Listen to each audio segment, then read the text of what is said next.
So today we're going to delve deeper than just the words associated to change, but look at the systems in place associated to our organisations, and the hope that it can trigger some ideas, some realisations for you to reflect on your organisation, the beliefs that you currently operate on, and help you bring about maybe that structural change or have clarity on the way forward in the modern world. So today we're talking with Tim Jones, the Grow Good guy. He's an expert in B corporations. B corporations represent an emerging group of companies that are using the power of business to create a positive impact on the world and generate a shared and durable prosperity for all. So Tim specialises in working with individuals and businesses that are seeking to make change and lead a purpose-led existence. And with mission-driven businesses, social enterprises and other B Corps to scale their impact and increase the pace of positive change. So welcome, Tim. It's great to have you with us today. Thanks for having me. Welcome, everyone. Yes, really looking to this is going to be a fascinating conversation, an area that we sort of trying to delve into to really help the sector understand a little bit more around why they've structured the way they have, and how some of these businesses actually, this new way of thinking could actually help bring about change to help our sector actually thrive in the future. I guess, in that intro, there's a few concepts that have been mentioned, like mission-driven businesses, social enterprises, and B Corps. I wonder if you could just give us a little bit of a brief understanding of what these are. Yep, totally. I guess the traditional model has kind of been at one end of this side of the spectrum, you'd have charity. So fully about trying to help solve a social or environmental problem that has been identified. And then typically at the other end of the spectrum, you have business. And in every major Western democracy, the only thing that a business needs to do is make more money this year than it did last year and promise to make as much money as it can next year, so that the shareholders typically, or if it's a small business, the owners can maximize their financial return. So it's been this real kind of just binary, I guess, state of do good or make money. And then more recently, so B Corps has been going for, what was it, like 2013, I think it was sort of founded, or maybe a bit before that. They were coming from the business side of things. What if business could operate in a way that didn't just look to make as much money as it can? It still aims to make a profit, but it's how you make that money and also what you do with the profit that counts. So can you reinvest that back into your staff in terms of training and development? Can you be a better corporate citizen in your local community where your business operates, and so on and so forth? And then I guess social enterprise is sort of mission creep from the charity sector, where the working definition of a social enterprise is you have a mission lock. So like a charity, we have a mission that we are here to achieve.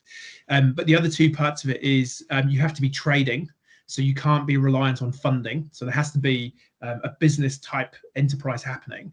But the key definition, or the working definition of social enterprise in New Zealand, is 50% plus of your revenue or your profit needs to be going back into the mission.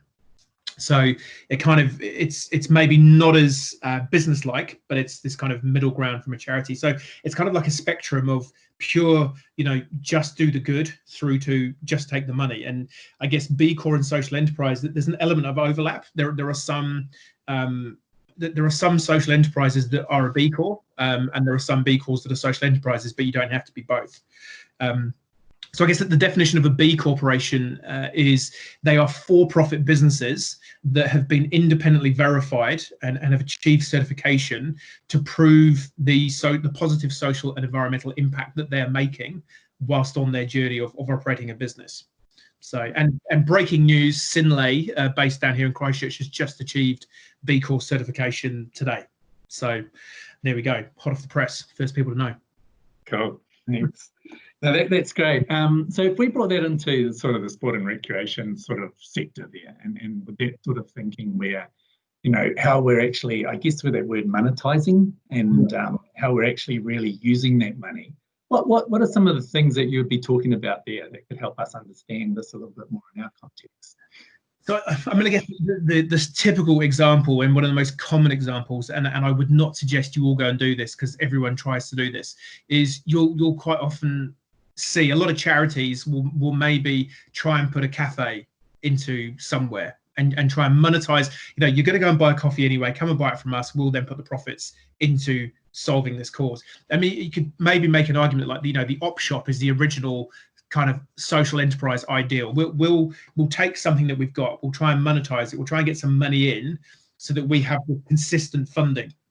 Because I mean, I'm currently doing some consulting work for a charity, and this is our biggest headache. We're running out of money. We've got an amazing concept and an amazing idea, but it's a really hard concept to fund because it's quite commercial. So the funders are sort of like, well, hang on, do you want us to fund operational costs to get a commercial business enterprise off the ground? And so you end up in this really tricky, space. But then when you say the word charity to big business, and they're like, well, you're going to be poorly resourced, you don't understand business, you're probably leaking money like a sieve, all the stereotypical thoughts of a charity. So I guess the ultimate ideal, and this is where the purpose-driven business or the B Corp framework, I think, kind of sits quite nicely, is how do you create something where you are trading every day, and every dollar that you're selling is creating positive impact on the other side of the ledger. That's the holy grail to aim for, but it's not easy. And the two parts to it that are really tricky is, how do we monetize effectively? What is the unique skill set that we've got that we can actually sell effectively and do that really well? But at the same time, how do we make sure we're making the impact? Yeah, and so if we followed that a little bit more, then, so if we are running our own sporting organisation, how do you see monetizing sport right now?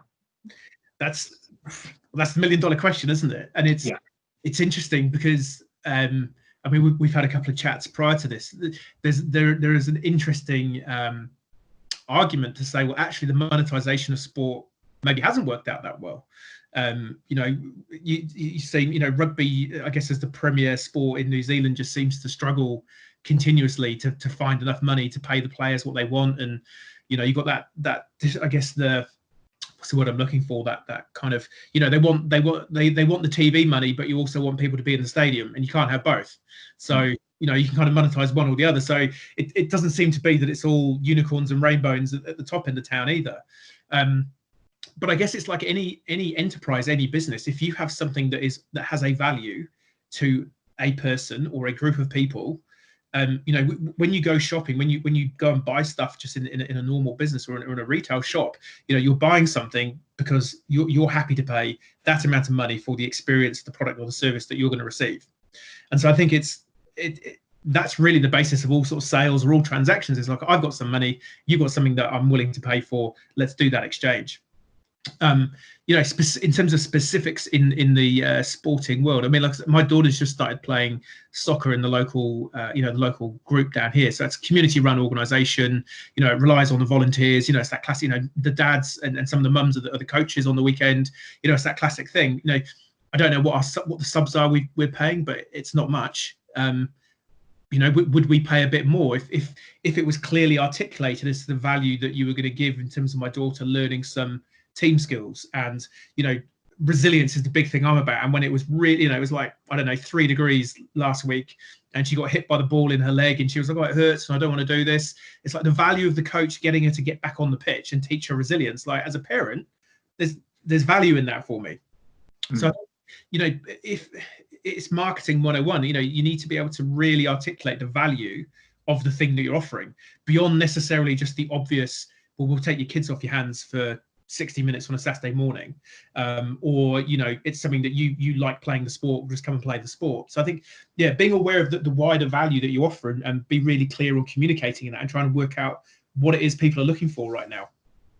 Yeah, and I think that's a really key point, isn't it? Is that quite often in sport we can just look at the product that we're delivering, but what are those transformational type benefits that we're actually going to be getting from playing the game, being engaged in the game? And we're seeing, I guess, more and more in New Zealand the issues that we're having with youth in terms of anxiety and dependence on drugs and those sorts of things that we really don't want to be doing. But this is where sport and recreation can play a major role. And this is probably some of the things that you're talking about there, is how we can actually get better at selling that product other than just getting people out on the football pitch.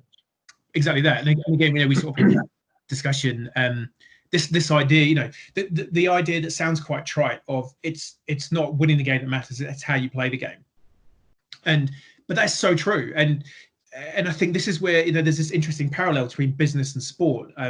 You know, a lot of high-flying business leaders, or you know, I mean, there's was it the name of the book that the All Blacks wrote, or was it Graham Henry wrote about, you know, how you know they won the World Cup and all that? It's like business looks to sport for the lessons of how to be better at business. Yet why aren't we doing that on a sort of more regular micro level, at the individual level? And I think this is the thing for me, like this concept that it isn't necessarily about winning the game. It's the idea that you get to come back every week and play the game. And each week you're getting better at playing the game. And each week you're learning these little micro lessons about how you can be a better player. But that's not just you being a better hockey player or swimmer or, you know, soccer player. It's actually you being a better human. And those skills are so transferable. And, you know, this is what sort of drove me to get into the work that I do, is that there are loads of problems that are out there. And like you say, just in little old Aotearoa, New Zealand, we've got a lot of social challenges that are hitting us all at once. Teaching kids how to play sport well, and not just the tactics of how do we score a goal, but teaching them the ideals of resilience, of mindset, of working with your team, of realizing that you have a place to play in this team. Like, there's so much that you can unpack there that is of so much value that I guess it's not overtly recognized that you're getting that. But equally, it's hard to sell that stuff. Yeah, and I guess that comes to the next part, really. You know, so I guess, Tim, you maintain that charity has been popularized for centuries as a noble cause, but real change requires, you know, influencing like social drivers to ensure charity is not needed in the future. And your work explores, you know, new ways of thinking around affecting social change and alternating, and, you know, and creating alternative business models. So, you know, let's just look at this, and just for the callers on the call, you know, having a look at some of these concepts. You know, the word charities and that notion that has been popularized for centuries in noble cause. Let's have a look at that first, because I think some of these things are key to helping people understand their own circumstances at the moment and how we look at things. Totally. How then we need to actually look at going forward. So if we can understand our own context first, then we can have a great chance of going forward with what's in our environment. So yeah. I mean, I think the what's that game show where they say, you know, we asked 100 Kiwis, I can't remember the name of it now, you know, and the survey says, you know, whatever it's called, Family Fortunes. You know, if you stopped 100 Kiwis on the street and said, when you hear the word charity, what comes to your mind? You know, it's going to be no money, fundraising, school, club sport. You know, they might name a charity.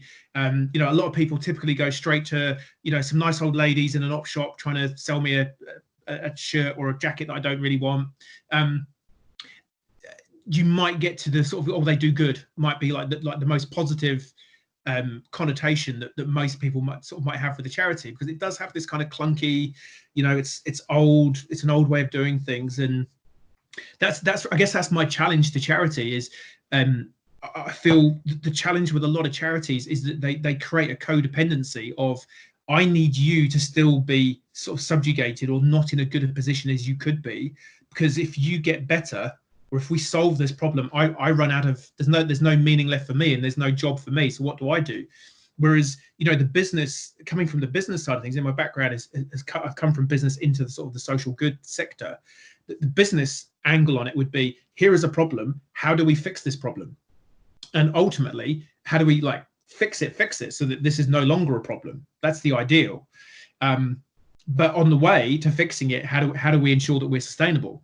And I think that's the big lesson. That's the big mindset shift that charity needs to go through. I mean, a great example of this was Kilmarnock Enterprises. They're a charity based here in Christchurch. I did some work for them a couple of years ago. And their CEO, Michelle Sharp, who's since moved on, when just after she took over, they lost the poppy contract. So they used to make all the Anzac poppies for New Zealand, and they lost the contract, and they had about 3 months runway financially left. But at the same time, they were doing all the headsets for Air New Zealand. They reprocessed all the headsets for Wellington and Christchurch for Air New Zealand. And at the time, they weren't really charging the money for it, because they knew that they had kind of enough funding from the government to employ. So they provide meaningful work and education opportunities for people with intellectual disability. But what Michelle said was, well, actually, no, we're doing a job for Air New Zealand. So why don't we switch this conversation and say to them, why don't you actually pay us as you would pay any other contractor to fulfill this job for you? And that was the big mindset shift. And she managed to do that. And she basically renegotiated and got contracts in place with all these big organizations to say, no, we're doing a job for you that you are outsourcing. And you should be paying that to the level that you would pay any other organization, just because we're a charity. And so they're one of the only really good shining examples of a charity that's gone. They went from sort of being almost 90% funded to now being like 90% self-reliant on the trading that they do to provide sustainable income. So in that sense then, so how do we actually influence those social drivers? I guess that's the change, isn't it, that we're looking for? Yeah. It's that whole mindset, but it's not just of ourselves, it's actually of those people that we're approaching as well. Exactly. So how do we go about that? So I think, I mean, when you look at, this is sort of going back more to like the social enterprise impacts side of things. It's like, well, what is the social challenge, social, physical, environmental challenge that you're looking to solve? And if you're kind of really clear, and again, this is on the business side of things, it's the same kind of idea. It's like, what is the problem we're solving? So that you can be really clear in terms of how do you present that to people so that, yes, that is the pain that I'm feeling. I would like that to go away. So I think it's being really clear on that. And I think for sport in particular, it's like, just get clear on what are some of the social challenges that you're helping to fix, because there's value in that. And increasingly, people are becoming more aware, not only in, if you're going to stay committed to the fundraising route, more and more funders are wanting to know specifically the outcomes that you're creating. So you kind of have to get your head around this at some point. But if you want to transition more to that kind of, and I know you were keen to explore impact investment, but that kind of more social enterprise scene, you're going to have to get really clear on what is the problem that we're solving and how are we doing that? And are we actually being effective against doing that? Because I think that's the other thing where charities, we've got the most number of charities per capita. Between us and Australia, we have the most number of charities per capita globally. That means one of two things. Either we're really nice people, which Kiwis are, we like helping out, we want to do the right thing, but it also means there's a lot of competition and duplication. And potentially, not many of those organizations are actually held to account other than send us a one-pager to tell us, how you did, in terms of the funding we've given you, instead of actually what did you say you were going to do? How did you do it? What was the result? And if you didn't get the result, why not? And should we give you the money next year? Yeah, and that sort of brings in that whole concept then, we've got to collaborate more. So in many ways, is it about building a little ecosystem of sporting organisations that have got a common cause, that they could get a bigger funder to come out and actually help? Exactly that. And again, this is what ironic is that quite often the ego is bigger in the do-good sector than it is in the corporate sector. The corporate sector is generally more ruthless around, if we combine with them, do we do this better? Do we want to do better? Yes. Okay, let's make the collaboration happen. Whereas in the sort of the do good sector, as it were, it's almost like, no, I want to be the one that solves this problem, and I don't want anyone else to help me solve it, because I want to be the one that gets the glory by saying I solved this. And so there has to be an element of letting go and working out, how do we be more effective, by collaborating and creating more impact with less resource. And you're touching on there some of these sort of issues, I guess, that we're finding that's making it, I guess, harder to transition the not-for-profit mindset to the for-profits mindset. Yeah. What are some of the other things that are typical about that? Just again, if we're to influence change, then we need to know some of these things that are actually going to help us be able to create the story that we can go and help the funder get why we're doing what we're doing the way we're doing it. So yeah. Have you got some examples of that? I mean, talking about Kilmarnock again, Michelle used just a really cool reframing, and she said, look, we're not going to call ourselves a not-for-profit anymore, because that mentally tells us that we're not looking to make money. So she used to describe Kilmarnock as a not-for-loss. It's like we're aiming to make as much money as we can, because the more money they make, the more social good they can do. And I think that again that's definitely one of the mindset shifts in generally in the charitable sector. Is money is kind of a little bit icky. We don't really like talking about it. Even the word sales, like I've done training programs for not-for-profits, and you use the S word, and it's like, I don't want to hear that. I want to talk about business development or customer service, but I don't want to use the sales word. It's like, well, you're selling a product, you're going through a sales process to do that. You've got to use the S word. So there's this whole mindset shift, but again, it's like, if you get the money, you can do the good. And so as long as you're getting the money in a good manner, in an ethical, sustainable manner, and you're spending it in a good place, it needs to not be a barrier. Yeah, and I think, we hear a lot about shared services now in our industry of trying to help actually make us more efficient in how we work. But on the other hand, there's a thing that we need to be more risk takers and expand. And I guess, some of this, the business mindset of really looking at building up our advertising and marketing teams, for example, to be able to tell the story really well. Putting in roles around people who are more strategic thinkers around new ideas and pursuit of new ideas. The time thing there. Actually, our investment is long-term, not short-term. So we're going for that sort of mentality. Are these some of the things the challenges that we're facing to actually make the change? Is it that sort of thinking, other than just going back to what sport and recreation sectors may do? We've just got a product, we deliver it, but actually the greater good involves us actually being a little bit more creative in how we're going about what we do. Yeah, there was a thought that came to mind then. Certainly being better, just being more creative, being a bit risk taker. That's definitely something that, again, in general charities, the charity that I'm doing some consulting for with a colleague of mine, like we've presented like a pretty outrageous concept to them, in terms of like we've basically said to the board, we don't want you to be ever going to fundraising ever again. We want to launch this product that will be commercially viable. Like a business could operate this, but we're going to get you to do it because the social good that you'll get out of it. I guess we're lucky that the board, they're all pretty forward thinking. They're like, yeah, like what have we got to lose? We're kind of running out of money. If we don't get some funding in, we've got nothing anyway. So I think definitely be willing to have a go at going big. But also, it's getting, like you were saying just then, it's like getting really clear on the purpose. Like, why are we doing this? It's really easy to make a club environment, particularly in the sporting world, a really a bad environment that people don't want to hang out in.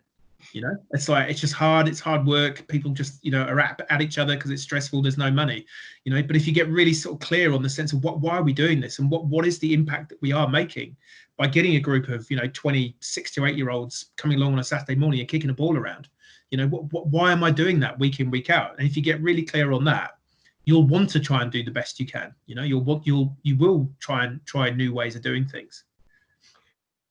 Yeah, and that's one of the big challenges, I guess, of anyone trying to make changes, those. And I just sort of move into now that whole area of, well, what is some of the most important factors that organisations really need to get really clear on as they look to do things differently? What would you say is key there, Tim? I think, like I say, definitely get clear on why you're doing this. Like beyond, like I say, beyond just having some people coming out on the weekend and running around or swimming around or whatever the sport is you're offering. Like beyond that, why do we do this? And get really clear on like the value that you're offering to community, society, beyond that.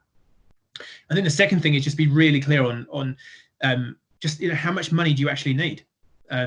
I think there's a lot of organizations that it might not be so clear as to actually, we only need X amount of dollars. If you get clear on what you need and why you're doing it, and then start thinking about what is it that you've got that you can offer, your social community, but maybe your local business community in terms of the skills that you've got, and how could you potentially try monetizing them and take small risks, give something a go that isn't going to, don't bet the farm on it.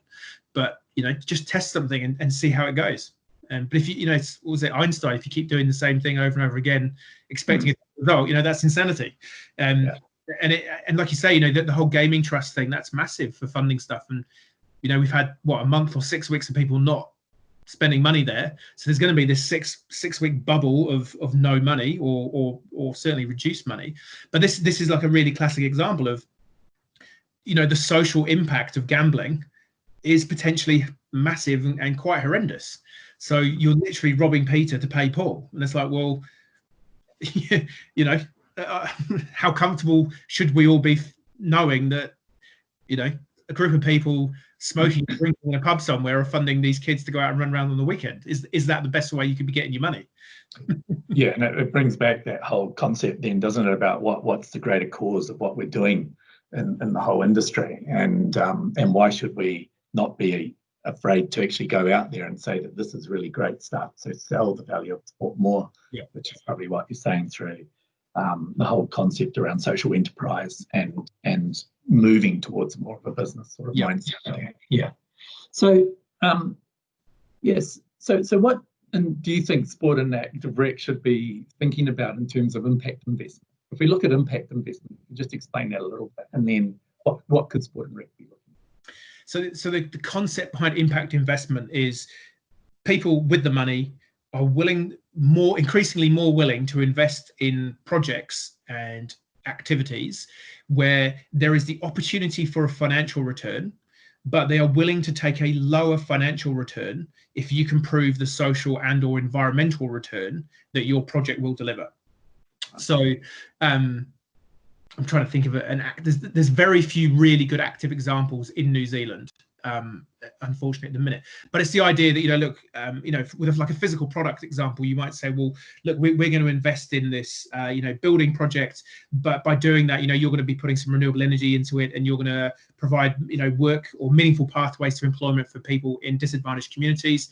We recognize that there's not only a social value to that, but there's also a capital value to that in terms of reduced crime and the knock-on effects. So it's kind of measuring the broader impact of the money and what that money can do. So with a sporting example, it would be like, well, look, if we can raise the money to build a better facility here, that means we'll get, we think we'll get 20% more younger kids starting their journey into sport, which means we end up with a bigger, population base at the higher end. But we also know that getting kids into sport at this age is going to mean within our local community, 20% reduction in crime, 15% reduction in drug use, 5% increase in mental health. So that you can then kind of try and monetize or attach a value to that. So you can sort of go to maybe other funders or other groups and say, look, maybe to the local police and say, look, if we could help you reduce youth offending in this area by 15%, would you work with us? Yes, we'd like to. Great. Well, if you can help us get these kids into sport, we think we can help you do that. So it's kind of looking at the non-financial impact that you can make and trying to put a value to that. Great. Yeah, and it sounds really exactly what we're sort of trying to talk about a lot now when looking at living standards frameworks, around our social capitals, our human capitals, and the whole impact of what people's usefulness, I guess, is to society over a long period of time. And these are the things that probably is where New Zealand government's really trying to go for it as well at the moment. So that's interesting. And I guess that's the same with social enterprise then. We're trying to avoid duplication and competition for resources. So again, that shared sort of cause that we're operating from there. Yeah. One of the things that we're interested in is if we looked at a region, I guess just an active recreation sort of organisation, and they built themselves around a social enterprise sort of concept. So it's broader than just playing sport in the weekend, but people do things for different reasons. Yeah, have you got another good example? And it doesn't necessarily have to be, it could be on the international or something that would be really quite large people on the call to actually hear about. And go and look at. I mean, I guess there's a live example of one that we're trying to, with this charity that I'm currently working for. So they own a chapel building in a semi-rural part of Christchurch. And at the minute, it's used for 90 minutes on a Sunday for a church service. Yeah, it's got a kitchen. It's got a room that you could use as like a meeting venue. They've never had it used for a wedding or anything other than the service that's run on a Sunday morning, which is aimed at people with intellectual disabilities. So it's a very specific service. So in terms of like activating that with a social enterprise model, we've been sitting there going, well, we have a building. It's really, really underutilized. What are other community groups or other organizations that we could work with to be able to say, look, we have a facility, we have something here, come and make use of it for a small fee, so that you're trying to build that long-term sustainable income from an asset that we've got. So, you know, that would be, I guess, an obvious example for sporting groups is you have an asset or some kind of access to an asset, whether it's clubhouses or the pitches. You know, if they're only being used on Tuesdays and Thursdays for training and Saturday for the game, well, what else could you be doing within your local community to make better use of those resources in a way that maybe you could monetize them? I know it's kind of tricky because on the flip side of it, you sort of say, well, this should be free, it's open space, it's grass, you know, the kids should be able to come down for a kick around. But, you know, what other, you know, are there other sort of micro courses or other bits of training or involvement that you could be using? You've got the asset there, you've got the sort of fixed assets. How can you be using them most effectively and at the same time trying to get a revenue from them? Or, you know, if you do have a couple of coaches in the team, like what other kind of coaching could they be offering? Or, you know, how do you do, you know, you've got like a core service offering of some stuff. How do you plug and play that into other parts of your community or society where you could maybe monetize it, where you're also telling the story that, hey, by you you know, paying me some money, we're also making this impact. I mean, one example of that is a good friend of mine, Lisa Mead. She runs an accounting firm here in Christchurch called Social Currency, and she gives, I think it's like a straight 10% of all her revenue goes to supporting 4 kids charities. So, you know, she's an accountant. You could use any accountant, but if you use her as an accountant, you know that you're making some impact vicariously. And she also does some, you know, work on the books for these organizations. So you're spending the dollar, but you're making impact by spending that dollar with her versus somewhere else. So I guess what services, what utilities have you got where someone could come and buy that from you, and by doing that, they're making impact vicariously? Great. No, thanks for that. That makes total sense. So the final thing from me before we go to a few questions that are being posed. What are you seeing as the changing needs of our communities and societies? And the reason for going there is this is all part of the reasons why we actually need to move, I guess, our thinking in the sector to be more future focused, I guess. Yeah. I mean, for me, I think one of the biggest challenges is disconnection. You know, the just increasing rates of social isolation. The way that we build our cities and suburbs is increasingly, you know, house, little picket fence. You get in your car, you drive in your car by yourself, you sit in your cubicle by yourself at work, you maybe connect with a few people, but increasing just a lack of real community cohesion. I mean, you know, the suburb where we sort of live, you know, there's, I guess, coming from the UK, you've got your local pub, and, you know, you've got your local cricket club in the village, and you've got, you know, it's all kind of built around that sense of community. And I kind of think there's a real opportunity around sport to really help with that social cohesion and that sense of identity within local communities, and particularly with the kids. I think that's one of the big things, you know, that sort of internet generation, digital natives. Why would I go out on a day like today in Christchurch and go and kick a ball around when I can sit in my warm bedroom and play PlayStation? Yet, you know, there's a real opportunity there, I think. Like I say, just building some of those fundamental skills, that, you know, that sort of resilience and team spirit and camaraderie. That, I mean, I spent many years playing rugby, and the amount of things that you look back on, you go, wow, yeah, you know, you don't connect it at the time, but you look back and go, that was quite formative. You know, playing some really tough games actually makes you realize that you can do stuff. Yeah. Great. Yeah. So I guess, Megan, I wouldn't mind bringing you in now. Is there some questions that people are posing for Tim? Yeah, we do. We've had one that says all the examples that have been given so far have been based around non-volunteer organisations or charities. Are you able to give some true examples that are sporting volunteer related about how these concepts could be applied? That's a great question. I guess, you know, maybe partly that's the challenge. You know, it's like, how do we get away from a volunteering? I don't know. To be honest, I don't have a great answer for that one. I'm trying to think on my feet here as to examples that I've got, and I think I'm failing badly. Is it around? The volunteers as a resource for, again, looking for what the experience they can get by volunteering can go further into the transformational thinking, and we need to sell that concept. Yeah. There is that to attract. I think with community grassroots organisations, volunteering is, you could make an argument, it is kind of vital. but there are equally, I guess, there are some organisations that rely on volunteers to make the organisation financially viable, and that's when you're getting into a really interesting. It's like, okay, how much am I getting out of this as a volunteer versus how much are you getting out of this by just not paying me for the work that I'm actually doing? There's some interesting ideas around that. I guess, yeah, I don't have a great answer for that one, sorry.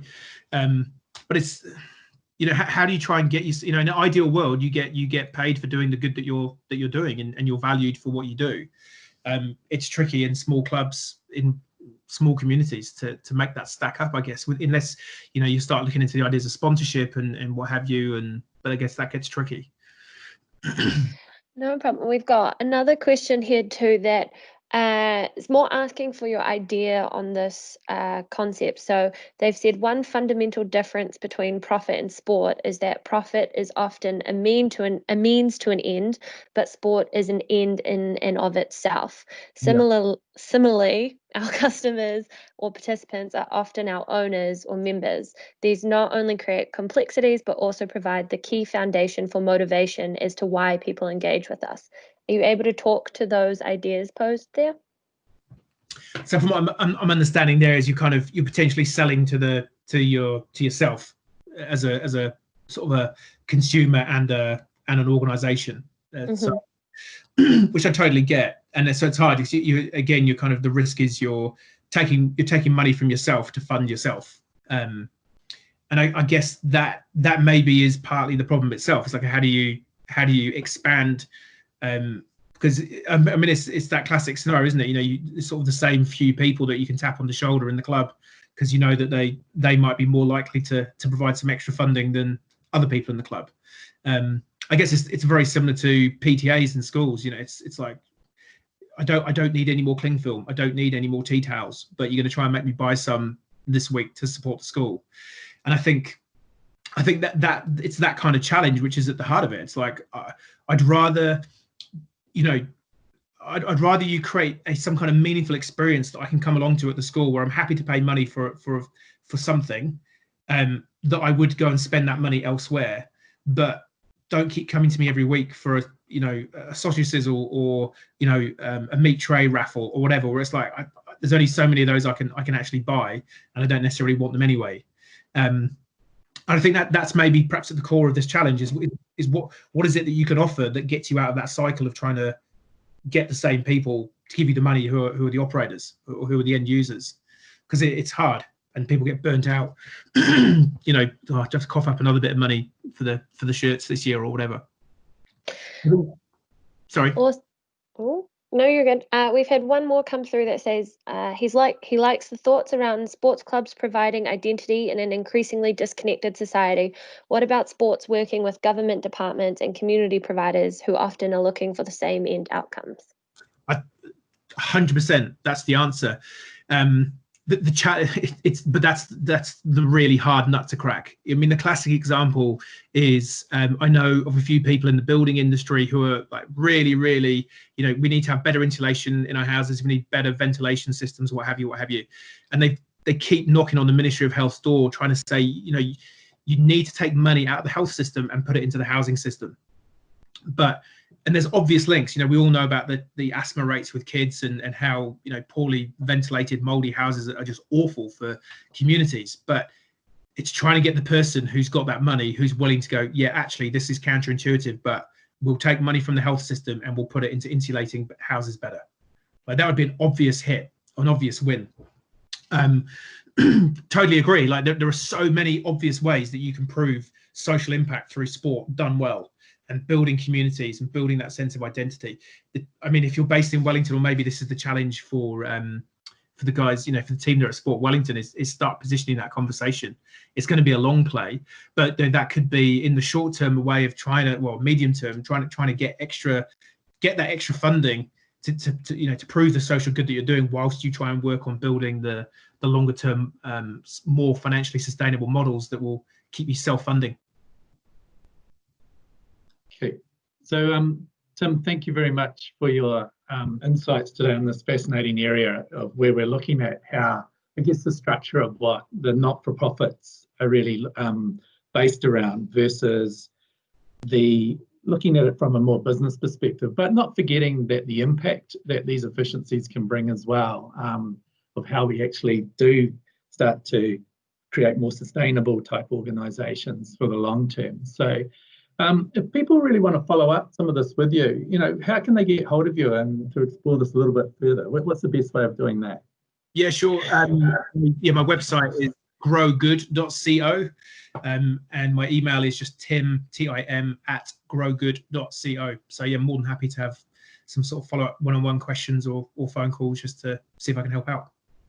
Cool. No, really appreciate that. It's been fascinating, and I know some of the conversations we've had has been really enlightening as well. So thank you so much for giving up your time today to spend with us.